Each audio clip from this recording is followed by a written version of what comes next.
Hello, everyone. Hopefully you're having a wonderful time. I figured I was going to share the second Martinez-Hernandez game that was played last weekend. Now, this is going to be Johnny Hernandez, not Manny Hernandez. So I've now played both brothers. I've now lost to both brothers. And where with Manny, I was really winning that game and I lost on time. With this one, we are pretty. I think we're pretty evenly matched, but I just made a serious blunder pretty early, and then I was trying to catch up ever since. And I was doing a pretty good job holding my own until I made another blunder, and that was really the end of the game. But you'll see what it is. And by the way, I'm not even bothering with the accent just because you know. I can start okay, but it falls apart near the end. Seriously, why bother? So in any case, it is me with the black pieces and Johnny with the white pieces, and he begins with d4. I go with d5. He goes with c4, and so I'm immediately tempted to take on c4. I think the engine prefers it. I decided let me instead develop my knight, and so I did. So this is all textbook. Does it tell me what it's called? A balanced game. This is the Queen's Gambit declined, the Marshall defense. So, not like I did it on purpose. All I really wanted to do was defend my pawn on d5, and oh, I forgot I can right click. All I wanted to do was defend my pawn on d5 and develop my knight, because my mission lately has been find reasons to develop your knight and get the bishop out of the way somewhere so that I can then castle. And so that's really my prerogative right now. So, but ultimately, it's this is chess is such a racist game because white always goes first. So this is Johnny's game. He's setting the tempo, and so really I'm reacting to him. So what he does, I have to react to it, and so I want to defend the pawn. Now, obviously, the queen defends the pawn, so that's fine. But if I can defend it, if I can add another defender and develop a piece, then I will, and I should, and I can. And so apparently this is called the Marshall defense. So this is the Queen's Gambit. It's now been declined. And so now it is Johnny's turn. He plays, I keep F3, which to me seemed like an odd move.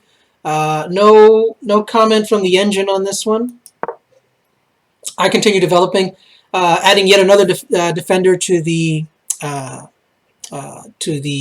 d5 pawn, and also just one advancing a pawn to control a little bit more of the center, but also I've opened up a path for my bishop if I get a chance to get the bishop out there. I've seen this line before, and I'm not sure what it's called, but essentially what he's doing here is he's pinning my knight. Johnny is pinning my knight to my queen.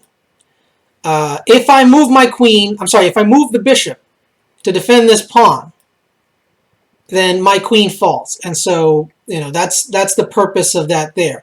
I've never really liked doing this move, only because it's so easily deflected by just advancing one pawn. Now all of a sudden your bishop is at risk. Your bishop can take my knight, but then my pawn takes your bishop. Or my queen takes your bishop, and so she gets developed. And because the reason I'd consider the queen is because if I castle, I want these pawns to stay, I want these pawns to stay exactly where they are. I want a nice flat wall. I'd still castle even if that pawn was moved. It's always safer to be on that side. But yeah, but I don't believe it came to this. Johnny did something else. Or I defended with the bishop. So, again, I've developed the bishop, and now I'm free to castle at any point.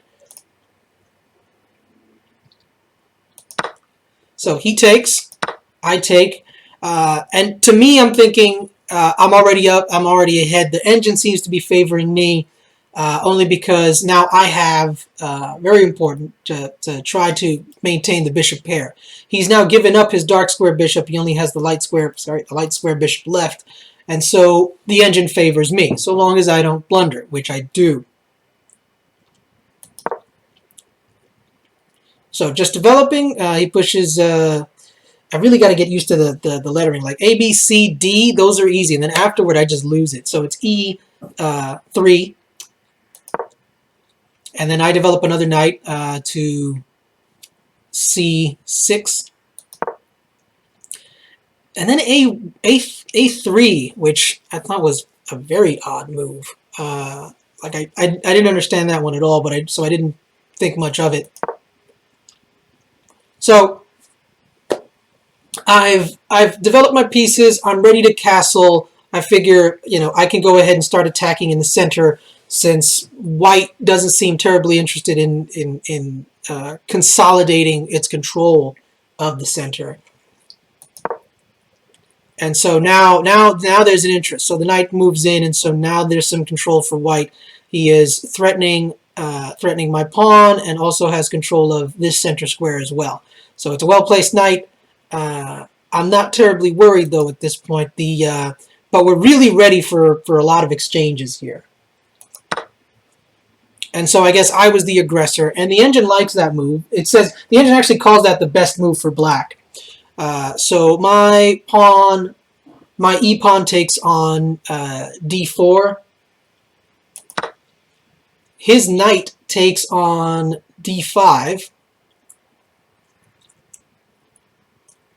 I'm not sure that I was thinking about this, but it's threatening this pawn, which would fork my king and the rook. But since my queen is still in place, I'm not too worried about it. What did I play next? My d-pawn takes on e3. His knight retreats to take back my pawn. The queens are now ready to be exchanged. And so my thought is that before, and with Manny's game, I was ready to trade queens. And so as soon as he opened up, as soon as he moved that knight, I consider the knight pinned, I'll go ahead and take the queen. But I did think on this a little bit. I didn't want to take only because his rook would take back, or his king. But if his rook takes back, then the rook has control of the column. And so I figured if the queens are going to get exchanged, I prefer for him to do the exchange. Although I say that out loud, I'm not really in a position to take the column myself. At least not until I castle, which I haven't done yet. And as it turns out, I never will. So I took this pawn. 2 reasons. 1, it was hanging. There's nothing to defend it. And 2, if he decides to trade queens, then his rook falls. That's a free rook. I'll take it. Twice. Now, the engine didn't like this move. It calls this a mistake. Who am I to argue with the engine, right? So, we exchange queens. His queen takes mine. I take with my king. What I should have done, in hindsight, was take with the knight. The queen still falls either way, so it doesn't make much of a difference. And the center at this point is pretty wide open, so I'm not worried about losing control of it. But taking with the knight would have allowed me to castle, and I had abandoned and forgot my plan. I didn't even know that the knight was there, I don't think. I think I may have forgotten that it was there. So I took with my king, and later on, I intended to castle and thought, oh, wait, I moved my king. I can't do it anymore. So that's a mistake on my part. But in any case, the material is pretty even. So he wants to go after my bishop. And so I think I retreat and attack. I get the bishop out of the way, and I put the king in check. So king moves. I bring out my rook. This was when, by the way, I tried to castle. I wanted to get my king out of danger and also bring my rook into the game. And I couldn't do it. I had moved the king, and I forgot that was one of the rules. Rookie mistake. So I just move the rook. I'll castle. What's the word I'm looking for? I will castle artificially. I will get the king to safety at some point, but it's going to cost me several turns, and that's the problem with chess. Sometimes you don't get that chance.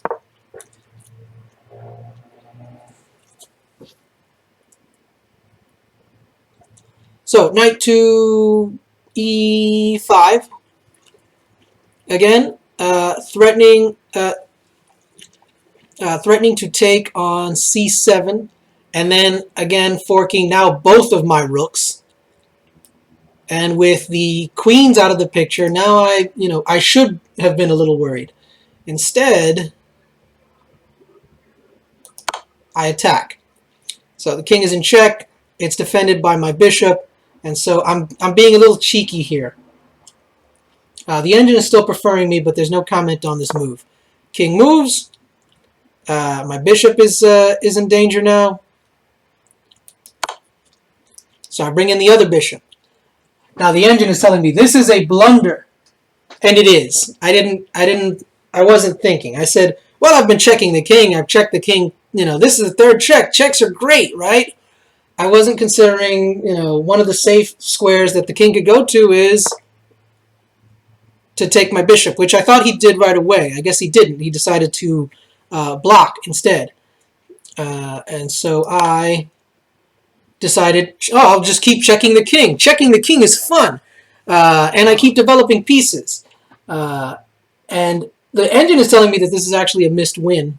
But in any case, like I said, I had forgotten that one of the, my bishop is hanging, and I'm not doing anything about it. So he obliges me. He goes ahead and takes the bishop. So now I feel silly. I've checked the king several times. But hey, my pieces are pretty well developed. And so now I need to think about my knight is in danger, and I need to retreat. I could move my rook in to, deliver another check, but what's the point? He's just going to take my knight, and, that's just mistake over mistake. So I did exactly that. I played this game a week ago, and so even the game with Manny that I played the day before, I didn't remember all of the moves. And so I blundered a piece, and now I'm checking the king, and I'm pretty sure, yeah, he takes my knight. I lost a bishop and a knight when going after the king. And so now the engine is strongly favoring white to win. And so it's at this point that I wake up and decide I really need to start taking this game seriously, because I am down to my 2 rooks and a bishop. He has a bishop, a knight. He has a bishop, 2 knights, and 2 rooks. I have more pawns, but none of them are developed. None of them are pushed. So it's not completely lost, but it's an uphill battle for me. So I keep pushing. I love checking the king. So I push c5 to check the king. He decides not to take the pawn.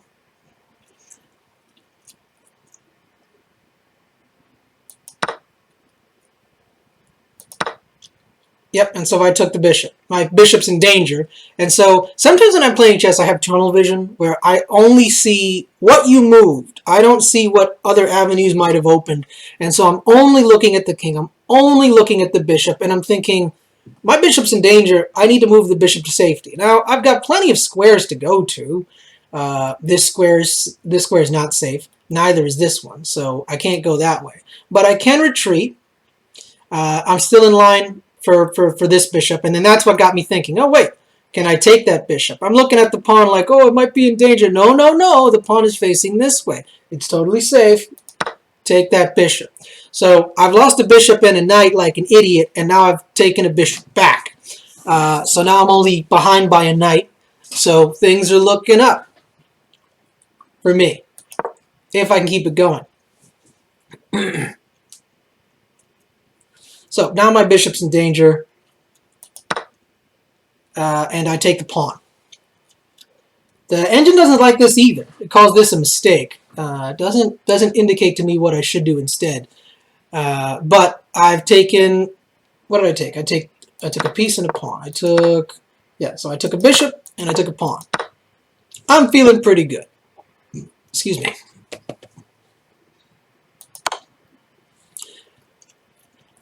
And then this is the big blunder on my part. And so I'm only, you hear that little sound because I didn't see it, but I heard it. When you hear this, that means check. And I'm looking at the knight like, check? The knight can't reach me. Look, over here and over here. That's what, like I said, tunnel vision. I'm looking at the piece that moved. And so I'm looking at the knight thinking, how could he check me from there? That's what, oh. The knight used to be in the way. It's not anymore. This is a discovered check. And what's worse is that my rook is going to fall and there's nothing I can do about it. All I can do is move to a square where I might be able to attack the knight with my king, super weak. And then he goes ahead and obliges and takes my rook with check. So now I can't even move anything else.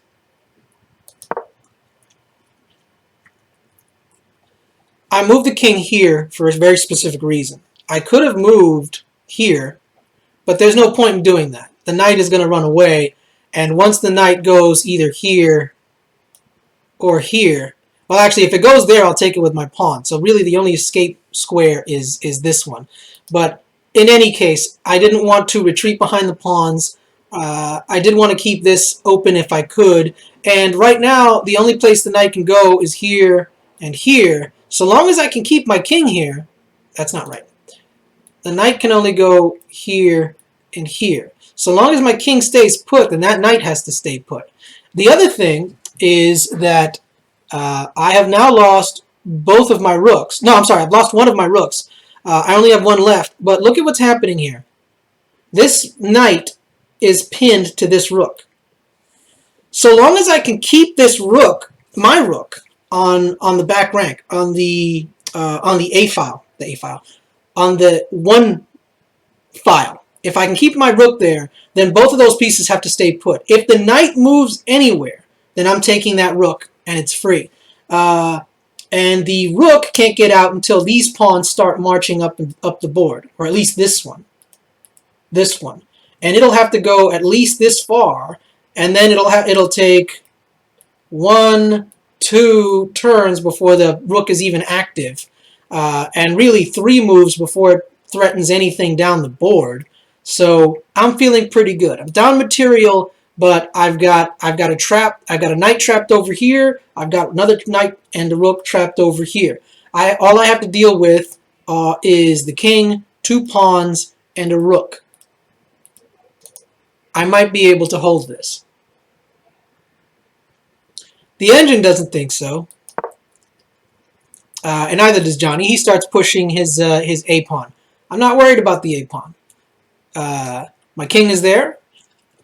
Now, right now, my king can't do anything about it because the knight controls this square and the pawn controls this square. But as soon as that pawn moves, I'm in a position to do something about it. I figure, I might as well. I'm going to start pushing these pawns anyway. I might as well do it with a check. I've been checking the king all day. Clicking the wrong button here. So, king moves in front of my pawn. I don't even remember what I did next.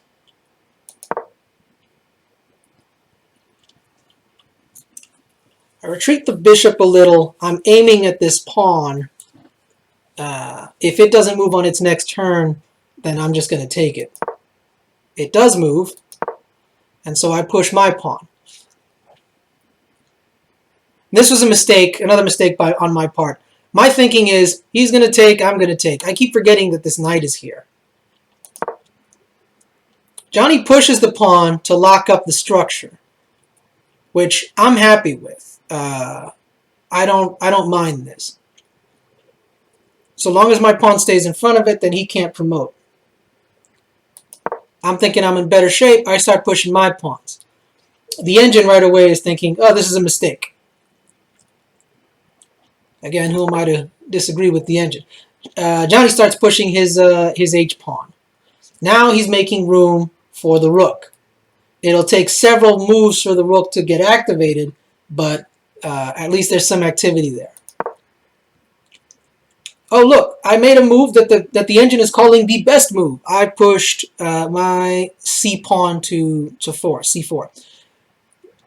I'm not sure what makes that such a great move. I just wanted to push a pawn. I don't like that it blocked my bishop from this diagonal, so now it's available to the king. But if the king decides to take or to move into the diagonal, I can just put him in check all over again by advancing the pawn, which would then win me the rook. So Harry the h-pawn keeps marching down the line. Put the king in check.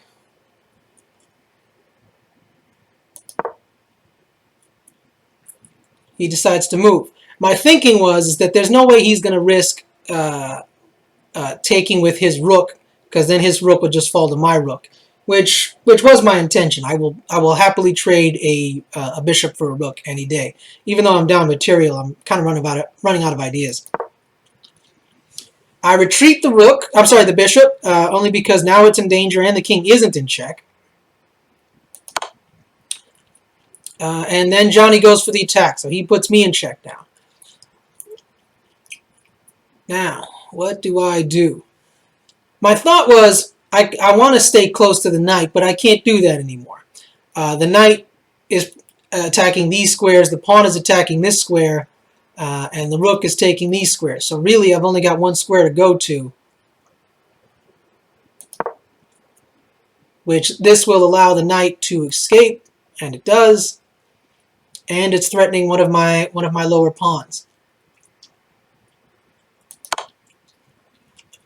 But I figure now's as good a time as any. Let me go ahead and check his king. His king retreats behind the rook. Check him again.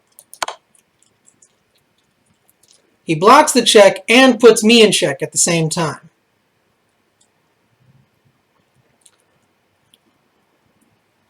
It's at this point that I have to decide, and I think this was my biggest blunder of the game near the end, is that I can go this way.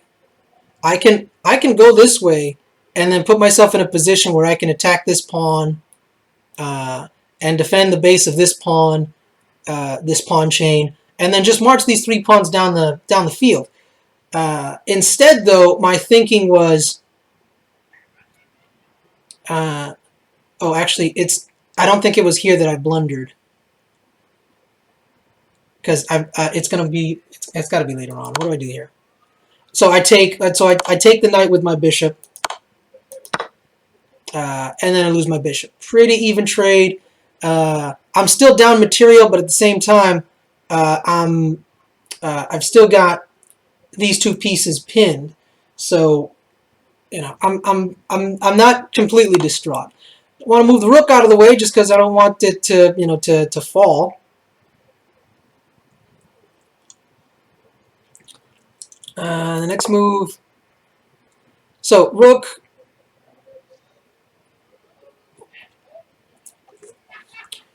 Rook to d6. Unfortunately, I can't take with. I'd love to take with the king, but I can't move into check. I could take with my rook, but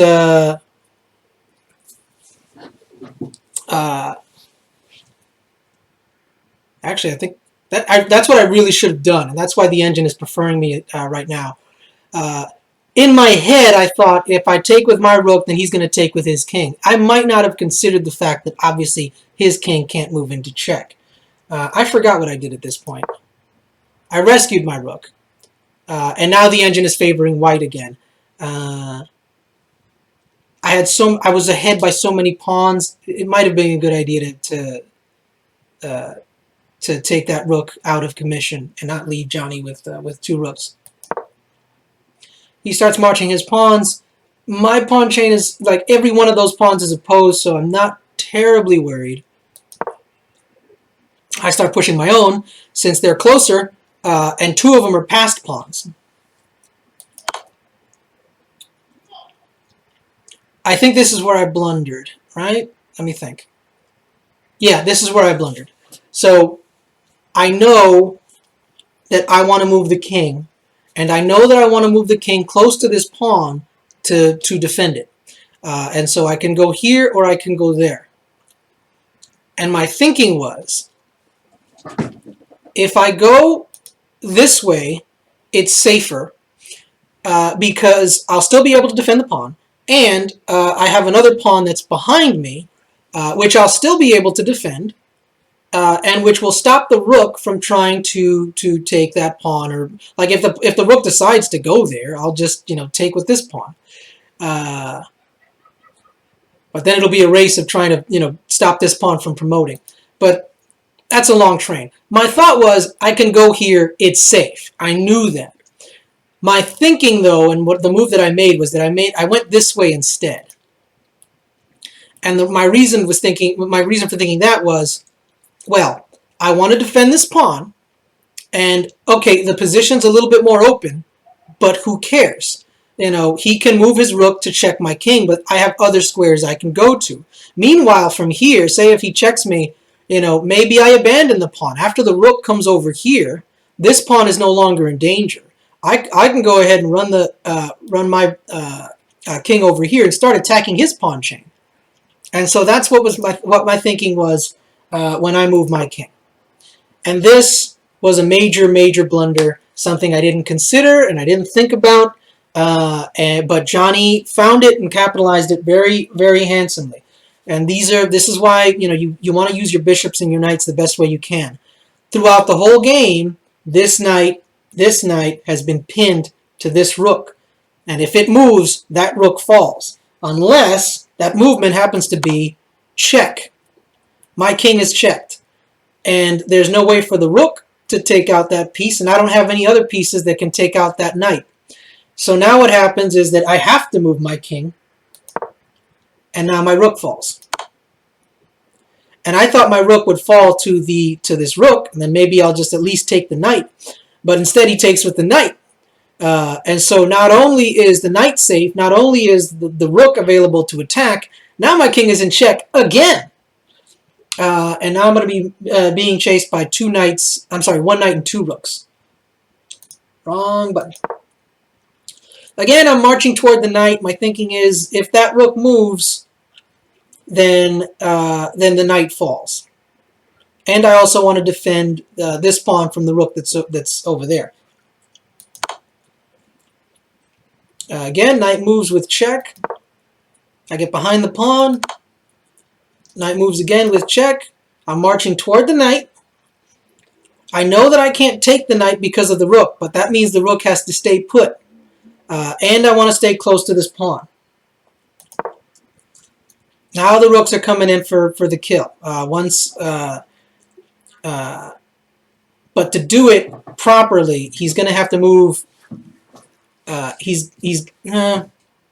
was going to start a thought, and then it kind of fell apart. In any case, it's not looking good for me. I forgot what I did. Kept marching. If I can, I've got one more square to go, and this rook's not going to let me promote. But if I can take that rook on that promotion, I still have 5 more pawns that I could try to use to get a queen. And now, so the rook moves up, so now this pawn is pinned. I can't promote this pawn without walking into check. So I just move another pawn. I didn't really think this through. So the pawn falls, and I can't take the rook because it's defended by the knight.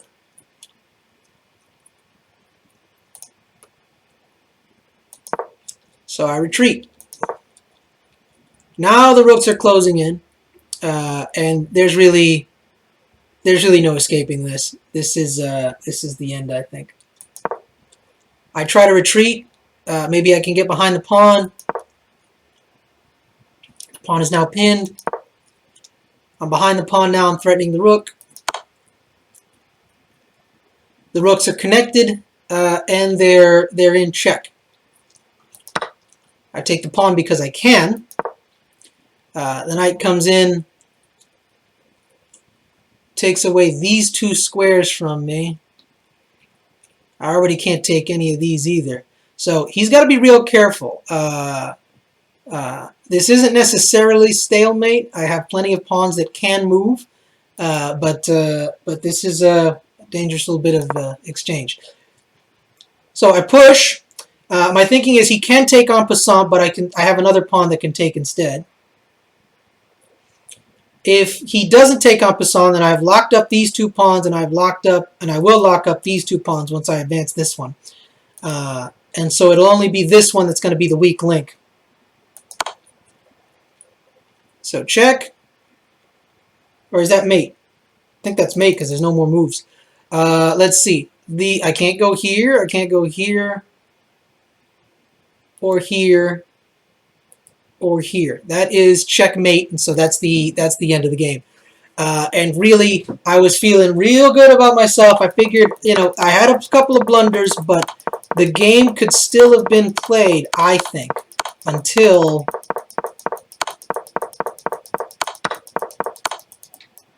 Wait, I'm pushing the wrong... I want to go backwards.